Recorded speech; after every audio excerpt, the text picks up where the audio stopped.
Huh? Oh, right. Hi, it's Derpy Hooves, and I got you a letter from the Brony Clubhouse Network. Hey there, everybody. Thank you for joining us again. My name is Spencer. And I'm Sessa, and you're watching the Brony Clubhouse Network. Now, on today's episode, we have our episode review of Spike, at your service. After that, we'll be introducing DJ GARNiKA, our resident musician, and have our first My Little Pony comic review with Briston. But first, here's My Little Pony history with Cayci. Hi, I'm Cayci, and welcome to the Pony Room. As most folks know, Spike was one of two characters from the first generation of My Little Pony that Lauren Faust could reintroduce for Friendship is Magic. However, Spike first came on the scene in 1983 as a part of the Dream Castle playset. There he is, isn't he cute? He also appeared in the original 1984 pilot for My Little Pony, Rescue from Midnight Castle, also known as Firefly's Adventure, where technically he started off on the side of the villains. As Spike was prominently featured in the feature-length film My Little Pony the Movie, another version of this toy was available via a mail-order offer to promote the film. Now,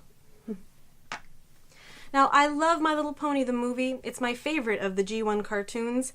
However, we can all be very thankful that Kathy Westluck does a much better job of singing than Charlie Adler did. What? No. No. Oh, man. Oh, God. No. Make it stop. Ah, la. Phew. Okay. Spike returned in Generation 3 in a minor role in that he was only featured in cartoon specials such as The Runaway Rainbow, where he lived in the library much like the current Spike, or in My Little Pony Live, the world's biggest tea party, in 2007. He was the master of ceremonies for that show, and his character, voiced by Brian Drummond, was not a baby dragon. Rather, he was thousands of years old and apparently a tea-drinking, jolly-good Brit. Of course, this doesn't explain why he shows up later in the show as a 1980s-style MC, scratching on his DJ turntable and wearing shades and a gold chain. Now, when I saw this live, I have to admit that I laughed hysterically, mainly out of confusion. Disco hip-hop? What? Fun facts about My Little Pony Live.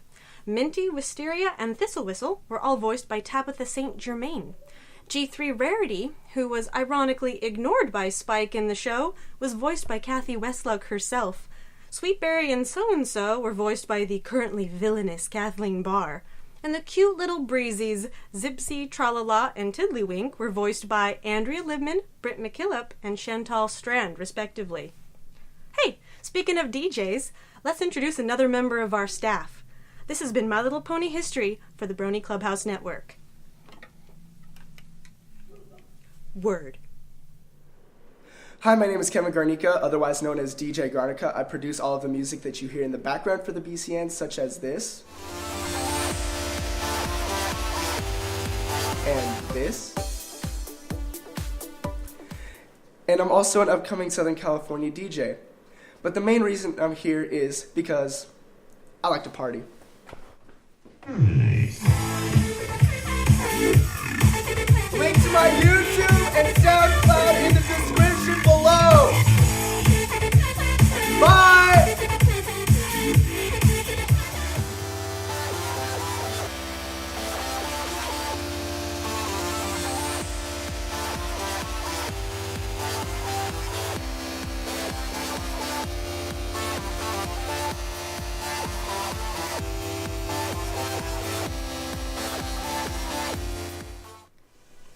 Welcome, everybody, to our episode review. We just finished watching Spike at your service.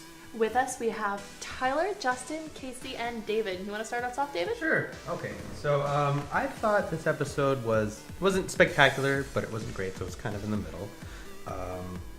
I think one of the highlights for me was, I guess, kind of the greater lesson you can take from this is that sometimes if you can't really help at all, if your service or whatever you do isn't really beneficial, then it's really best if you don't help. I thought that was good. And then also Pinkie Pie's mustache. That pretty much sealed it for me. So overall, average episode, good lesson. Cayci? Well, At first, I did wonder why Spike needed such a long scroll, but I'll go with it. Overall, I thought the episode was really funny. Yeah, it was slapstick and it was silly and it had a million cliches. I mean, they blew up Applejack like a balloon and Spike kicked a rock and a cat off-screen screeched. And one of the Timberwolves had like a Wile E. Coyote moment. But you know what? It made me laugh. Legitimately made me laugh. So I liked it. Now, I really liked one thing in the episode, and that was from an animation standpoint.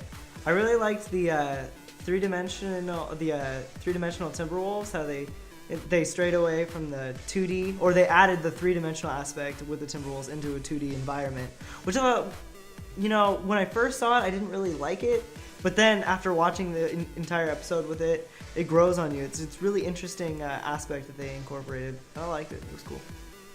One of my favorite things was Spike's sense of honor and his code and his willingness to live by that code. I just had a lot of respect for that, and seeing that throughout the entire episode, like, he was unwilling to deviate from his personal code, which showed a lot of character. Granted, he kind of left Twilight, so that was weird, but other than that, it was awesome to see him just kind of hold firm to his beliefs. Here we go. Okay, my take on it is probably not as bad as everybody was building it up to me. I did enjoy certain aspects of the episode. As Justin mentioned, the CGI Timberwolves was a really nice addition. It was nice to see the contrasting animation, how well it worked, how good it worked together. And the comedy, I think the best comedy bits came from Rarity and Pinkie Pie. I think overall they were like Damsel in distress school. It's only Pinkie Pie can pull off help me scream while wearing a big friggin' smile on her face. Just, how can you can't top that. Honestly, I think they were a bigger spotlight than Applejack and Spike, which comes my issue with the episode is the part that I was not thoroughly impressed with. Spike's character was just completely different. I mean, he with Twilight, he's organized, he helps around, he does everything on time. And then suddenly in one episode, he becomes like a bumbling fool. It was really it's like if Pinkie Pie suddenly became a straight order, and it was just very different from the character that we've all known from the past 2 seasons up to now. I didn't like that. I didn't like the sudden change, the 180 of this character. Maybe Twilight is so good at keeping Spike on task that she makes him look competent. I mean, somebody tried to explain to me, well, maybe it's because he's a baby. It's like, but if that was the case, if he was, but it's just, if with Twilight, he's so organized, you'd think that he would carry that on. And I just didn't like that aspect of taking Spike and just completely changing his character. But other than that, the episode was good. It wasn't great. I mean, it's not one of the best episodes of the season, but not the worst. Pinkie Pie and Rarity did really sell it for me. So, that's my take on it. Spike's dragon code confused me a little bit because I thought Spike was a pony now. Yeah, because was he officially a pony in season 2? Yeah, he's gonna teach his little pet that we've never seen again, the little baby phoenix, how to be the best pony. I really, really liked the Timberwolves. I loved Spike's facial expressions throughout the episode. He was so cute. He was so cute. Always great seeing Applejack act like a badass. That's a good point. Rarity's damsel in distress school just cracked me up. There's more that I was going to say, but I'm kind of liking now. There was a couple small things.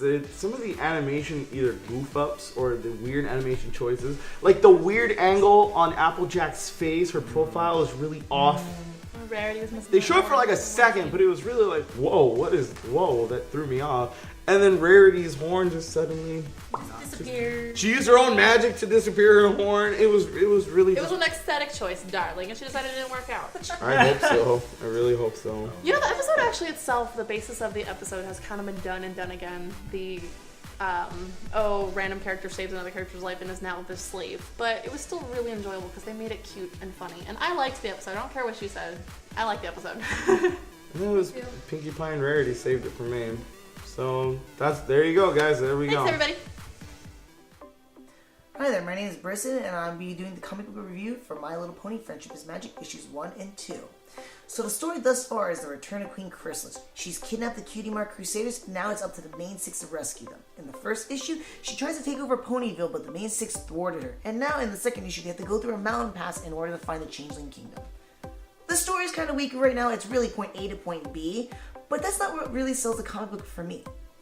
For an example, the artwork is just fantastic. I can't stop talking about it. Andy Price does a fantastic job of translating the show artwork into his own style for the comics. Panel by panel, backgrounds and ponies, amazing how he uses his own style. In our first episode that we did, our special, when we interviewed Andy Price and Katie Cook, Price mentioned that he utilizes the references from the show, but he uses his own art style, and it shows. It really shows in the comic books. One thing I really like to note about it is that how he utilizes the expressions of every pony. From happy to sad, to comical, to unamused or just plain bored. And I'm looking at you, Applejack, because you had an amazing panel in the first issue. Hilarious, love it, fantastic. I can't get enough of it. I want Andy to stay on this and keep on going. Great artwork style from him. Speaking of great, Katie Cook does a wonderful job of writing. Now, not so much of the story itself, but how she captures the characters, from translating them from the show to the comic book panels. Now, it's not just like any other writer where they would come onto a comic book series and it utilizes their own take on a comic book character. No. Katie Cook takes the characters from the show and she brings it to the panels. So I'm more than convinced that I'm reading Twilight Spark, I'm reading Fluttershy, I am reading Rarity. I am not reading some other writer's take, I am reading the characters from the actual show. Another great thing that to point out is that she puts them in these dynamic and unique situations that we don't see in the show itself. We don't see them presented in such a way and how they react to it. I really appreciate this. That the comic books really sell. The real selling point for the comic book is these character dynamics, these character interactions, and that's really the key point for me. Another cool thing to mention is the pop culture references, but this is more of a teamwork between Katie Cook and Andy Price, writer and artist in unison together. For example, in the very first issue, we have Apple Bloom in an Indiana Jones outfit. Later on in the issue, we see a Donald Sutherland pony from the Invasion of the Body Snatchers doing In the second issue, we have a reference to Looney Tunes, the Abominable Snowman for the Cave Troll, doing the I want to hold him, pet him, and call him George, which was hilarious and fantastic. I love this stuff. This is just a few pop culture references amongst the many that is found in both issues. So overall, the comic books are really, really fun. It's easy for veteran and novice, Brony and non-Brony alike, to jump into the comic books and enjoy and read them. I highly recommend you guys to check this out, buy it if possible. Do yourself a favor, read it at least a little bit, make an opinion about it. Don't sell yourself short, because this is, in all honesty, a great comic book. So if you like something with an okay story, but engaging characters, great, action, and just overall a fun comic book to read, pick it up, check it out. Easy, 4 out of 5 for me. So do yourselves a favor, read the comic book. Take care. We hope you enjoyed today's episode. If you haven't gotten a chance, be sure to check out our special where we attended Anime Los Angeles. We have the link right below. And be sure to subscribe to us on YouTube, follow us on Twitter, and like us on Facebook. This is the Brony Clubhouse Network, and we'll see you next time. Bye.